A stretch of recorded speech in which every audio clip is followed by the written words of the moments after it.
She poured the wine. He said nothing. He just walked out. 2 hours later, the $800 million contract was dead. The screens went black. The music stopped. And everyone in that room realized they had just humiliated the one man who owned everything. This is what happened. Beverly Hills. A Tuesday night in November. The Hargrove Estate. Coldwater Canyon. 200 people. Champagne. A jazz trio. And a deal worth $800 million that was supposed to change everything for everyone in that room. The chandeliers alone cost more than most people make in 10 years. But the most important man in the building was standing alone in the corner, holding a glass of water, and not a single person knew his name. His name was Marcus Cole. He wore a simple dark suit. No logo. No flash. A black leather watch his mother had given him before she died, the same watch he had worn to every single deal he had ever closed in his life. 3 people had already walked up to him tonight and asked if he was with the catering staff. He had smiled each time. And said nothing. Because Marcus Cole had learned a long time ago, on the south side of Chicago, in a neighborhood that America forgot to care about, that silence is not weakness. Silence is a weapon. And tonight, he was waiting for the right moment to use it. He grew up in Englewood, Chicago's south side. 2-bedroom apartment. 4 people. A floor that leaked when it rained hard. A father who disappeared when Marcus was 9 years old and never came back. His mother worked double shifts at a hospital laundry, folding other people's sheets. Coming home at 2 a.m. with hands that were raw, and still finding time to ask Marcus about his homework. He did that homework under a flickering lamp. He taught himself to code on a library computer that had a cracked screen and a keyboard missing the letter Q. He had no connections. No family money. No last name that opened any doors. What he had was time. And discipline. And a quiet rage that he learned to turn into fuel instead of fire. At 19, nothing. At 42, Corvault Technologies. The most powerful data security infrastructure company in the Western Hemisphere. 300 employees. Offices in Chicago, Austin, and Singapore. 43 patents. Revenue last year, $2.1 billion. Tonight, one signature away from adding $800 million more. The hosts were Brandon and Sloan Hargrove. Brandon, third-generation money. Never built a single thing. Inherited the firm at 34 when his father had a stroke. Spent the years since then acting like he deserved it. Sloan, the kind of beautiful that has turned mean from too much attention and not enough consequence. She floated through parties like she was doing the room a favor just by being there. Marcus had watched them for 40 minutes. He watched Brandon dismiss a junior partner mid-sentence to take a call that clearly wasn't important. He watched Sloan send back a glass of champagne twice, not because anything was wrong with it, but because she could. He watched them perform their wealth for a room full of people who were doing the exact same thing. And he thought, these are not serious people. But the deal was serious. And Marcus Cole always honored his commitments, even when the other side didn't deserve it. He would sign. He would be professional. He would take his money and go back to Chicago and build something real. That was the plan. Until Sloan walked over. She came from across the room. Slow. Deliberate. A full glass of 2016 Barolo in her hand. Dark red, the kind that doesn't come out of fabric. She stopped in front of Marcus. Looked at him the way you look at something that doesn't belong where it is. Her smile was the kind that costs nothing and means less. Sweetheart. She said it soft, almost kind, which made it worse. The staff entrance is around the back. You must have gotten turned around. The people nearby heard every word. A woman in silver near the fireplace turned her face away. A board member named Gerald Fitch, 60 years old, white hair, a man who had known Marcus Cole's name for 8 months, took one step forward and stopped. Marcus looked at Sloan. He did not look away. He did not flush. He did not explain himself.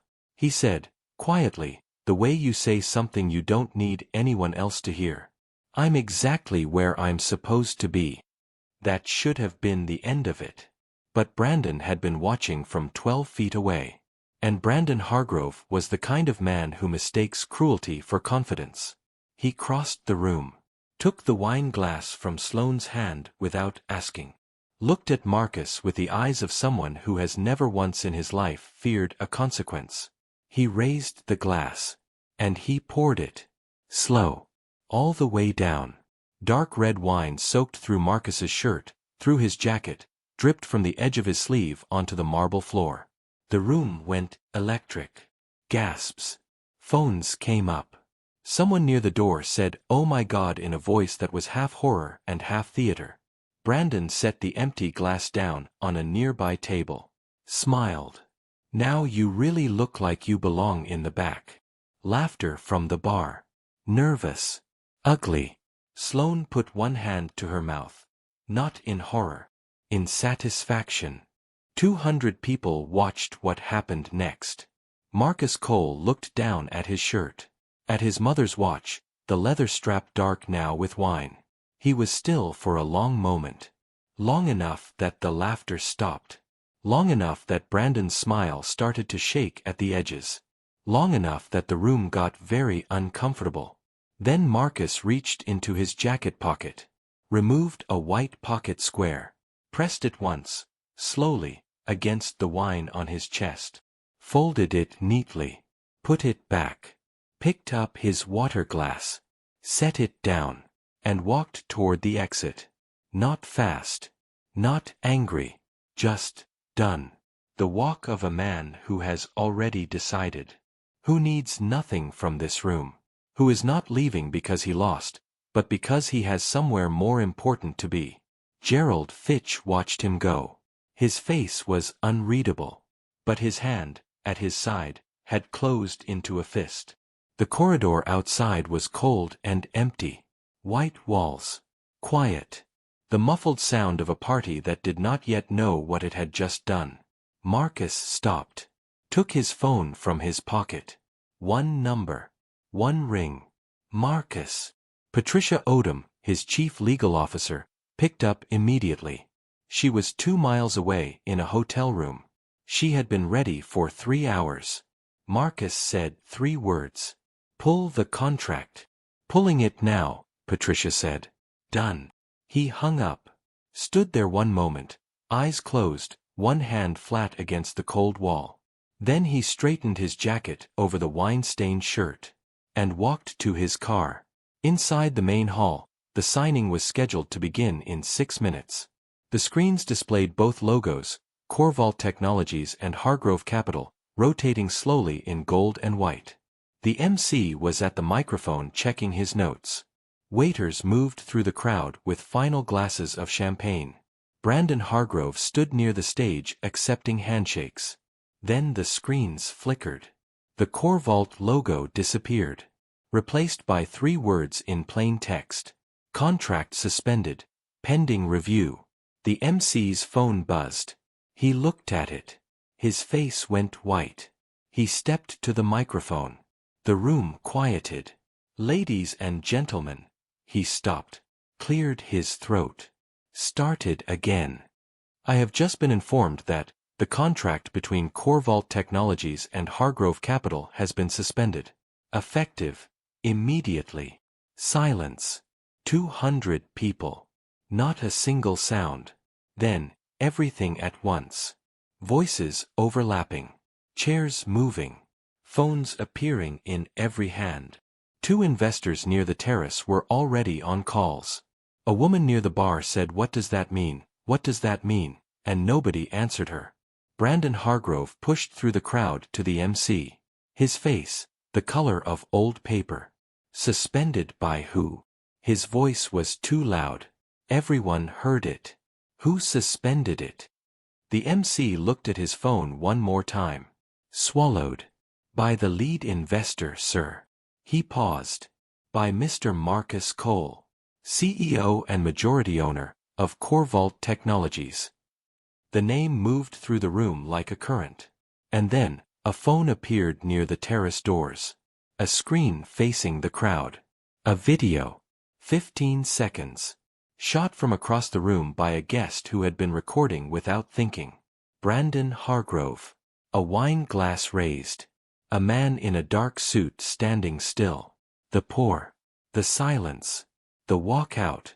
Every person in that ballroom watched it in complete silence. And then, one by one, they understood. Sloane Hargrove sat down in a chair behind her. She did not speak. She did not move. She just sat there, in her expensive gown, holding nothing. The $800 million was gone before midnight. By 1 a.m., 3 of Hargrove Capital's senior partners were on calls with their personal attorneys. By 3 a.m., the video had been posted online by 6 different guests. By sunrise, 400,000 views. By noon the next day, 11 million. Bloomberg, Corvault pulls $800 million deal after video shows Hargrove partner humiliating CEO at signing event. Wall Street Journal, Hargrove Capital in crisis as viral video sparks investor panic. Hargrove Capital stock dropped 17% before trading was halted at 10:15 a.m. 4 institutional investors requested emergency calls that afternoon. 2 of those calls ended with withdrawal notices. Brandon called Marcus at 9 a.m. Marcus let it ring. He called again at 9:40.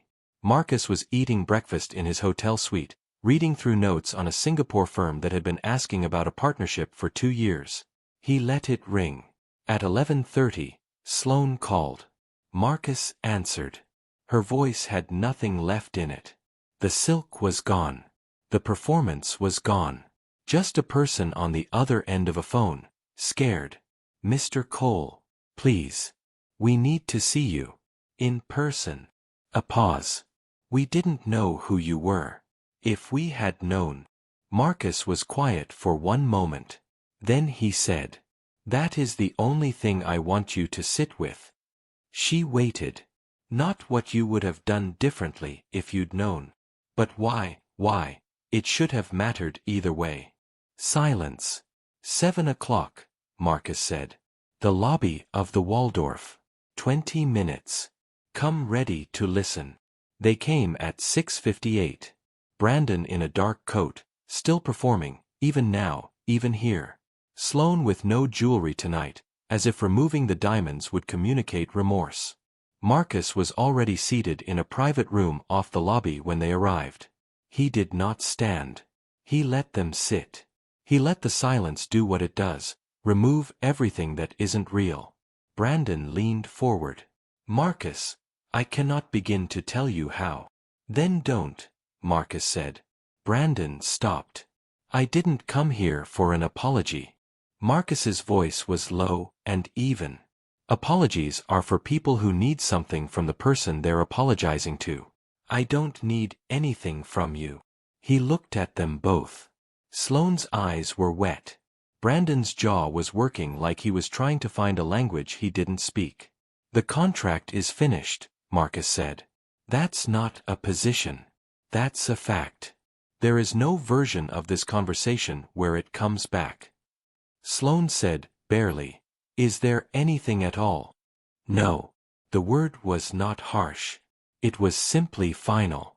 Like a door that has already closed. But I'll tell you this. Marcus leaned forward slightly. I've already spoken to 2 of your senior partners. The people who work at that firm, who had nothing to do with last night, their interests will be considered in any future conversations I have. That's not a favor to you. That's just who I am. He stood, picked up his phone, walked to the door, and stopped, turned back once, just once, and looked at them both from across the room. You said you didn't know who I was. His voice was quiet. Final. That's the whole story, right there. You looked at me and decided, without asking a single question, that you already knew. He paused. I grew up in Englewood. I learned to code on a cracked library computer. I built everything I have from nothing, while people exactly like you decided, every step of the way, that they already knew what I was. He looked at Brandon. You were wrong every single time. He opened the door. Walk carefully, he said. Everything has a cost. Everything. The door closed. Without a sound. 3 weeks later, Marcus Cole signed a partnership agreement with Meridian Capital Group. Singapore. $950 million. 12 new markets. The largest deal in CoreVault's history. The announcement ran on Bloomberg, Forbes, Wall Street Journal, and CNN Business on the same morning.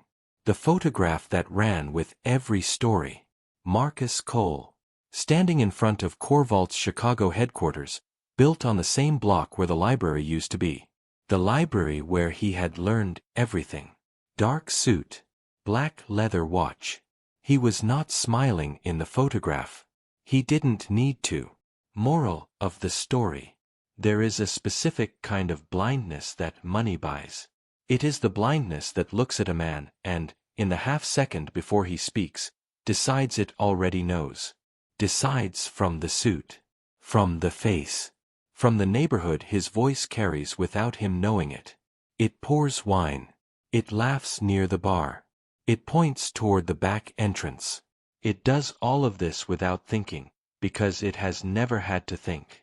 Because nothing has ever poured back. Until now. Marcus Cole did not scream that night. Did not beg. Did not perform his resume for a room that had already made up its mind. He walked out. Because that is what the South Side teaches you. Not anger. Not performance. Not the need to prove yourself to people who are not worth the proof. It teaches you to build. Quietly. Completely. To let the work become so large and so undeniable that the people who once looked through you have no choice, eventually, but to look at you. Marcus Cole did not need that room. He never did. He needed a pen, a signature, and the number of one phone call. The wine washes out. The work stays forever. And the work, always, always, has the last word.